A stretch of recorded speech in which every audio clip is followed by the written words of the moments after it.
பற்றி உங்கள் கருத்து என்னங்க ஐயா? மும்மொழி பற்றி கருத்து அப்படின்னாக்கா, இந்த மும்மொழி இருமொழி இதெல்லாம் விடுங்க.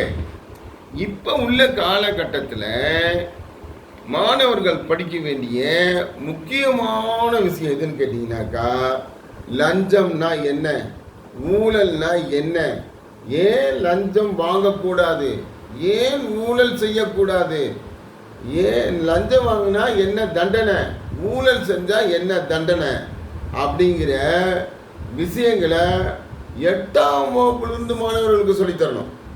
இதுதான் இப்போ உள்ள காலகட்டத்தில் ஒட்டுமொத்த இந்தியாவுக்கும் ரொம்ப முக்கியமான ஒன்றா இருக்கு. ஏன்னா லஞ்சம் ஊழலை வந்து தலைவிரிச்சு ஆடுது. இப்போ அது எந்த வகையில் அப்படின்னா ரொம்ப கொடூரமான வகையில் இது ஒரு லஞ்சம் ஊழல் டெரரிசம்னு கூட சொல்லலாம். அந்த அளவில் வந்து இந்தியாவில் லஞ்சமும் ஊழலும் தலை விரிச்சாடுது. அதனால இதைத்தான் முதல்ல பாடமாக கற்றுக் கொடுக்கணும். அதுக்கப்புறம் பெருந்தலைவர் காமராஜர் அவர்களை பற்றி விரிவான பாடம் இருக்கணும். அவர் பிறந்தாரு மறைந்தாரு அப்படிங்கிற மாதிரி எல்லாம் இல்லாம விரிவான அவரை பற்றிய வரலாற்று பாடம் மாணவர்களுக்கு அவசியம். இது தமிழ்நாட்டில் மட்டுமில்லை, ஒட்டுமொத்த இந்தியாவுக்குமே பெருந்தலைவர் காமராஜர் அவர்களை பற்றிய பாடங்கள் கற்றுக் கொடுக்கப்பட வேண்டும். காரணம் என்னன்னு கேட்டிங்கன்னா, இந்தியாவுக்கே வந்து அவர் அவ்வளோ நல்லது பண்ணியிருக்காரு நேர்மையான முறையில். தமிழ்நாட்டில் இன்னும் சொல்லவே வேண்டாம். அவரை பற்றி சொல்லணும்னா தனி ஒரு டிவைடாகவே பேசணும். அந்த அளவுக்கு அவரை பற்றியான விஷயங்கள் நிறைய இருக்குது. பெருந்தலைவர் காமராஜர் அவர்களை பற்றி, மதிப்பிற்குரிய கக்கன் அவர்களை பற்றி, மதிப்பிற்குரிய ஜீவா அவர்களை பற்றி, மதிப்பிற்குரிய ஓமந்தூரார் அவர்களை பற்றி, இப்படியெல்லாம் இவங்களை பற்றியான விரிவான பாடங்கள் வந்து மாணவர்களுக்கு கற்றுக் கொடுக்கப்பட வேண்டும். அது இல்லாமல் சுதந்திரத்திற்காக போராடினவங்க வந்து நம்ம சிதம்பரம்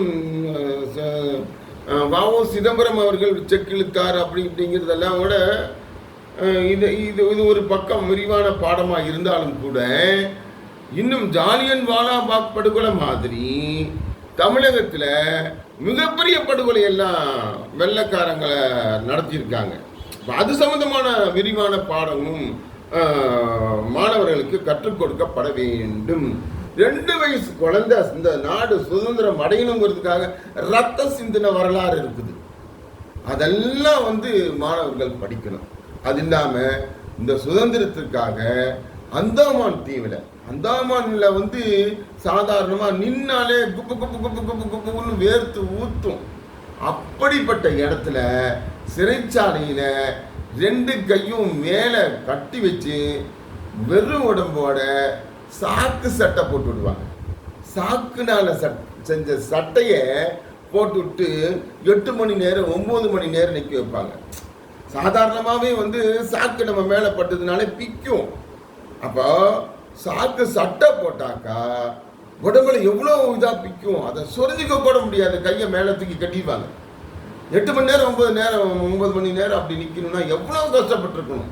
இந்த சுதந்திரத்துக்காக அப்படியெல்லாம் கஷ்டப்பட்டுருக்காங்க. அதே மாதிரி ஒரு 20 அடி 40 அடி குடோனில் போட்டு தனி கொட்டடையில் போட்டு அடைச்சி வச்சதெல்லாம் உண்டு. இது மாதிரியான சுதந்திர போராட்ட தியாகிகளின் வரலாறுகள் பற்றி விரிவான பாடங்களை மாணவர்களுக்கு போதிக்கணும். அப்போத்தான் வந்து எதிர்வரும் காலத்தில், இப்போ இல்லைனாலும் கூட இன்னொரு 2-3 ஜெனரேஷன் தாண்டியாவது லஞ்சம் ஊழல் இல்லாமல் ஆகிறதுக்கான வாய்ப்புகள் இருக்குது. அதனால் வந்து லஞ்சத்தையும் ஊழலையும் மாணவர்களுக்கு போதிக்கணும் அப்படிங்கிறது தான் இந்த அமைதி வழி இயக்கத்தினுடைய கருத்து. இல்லாமல்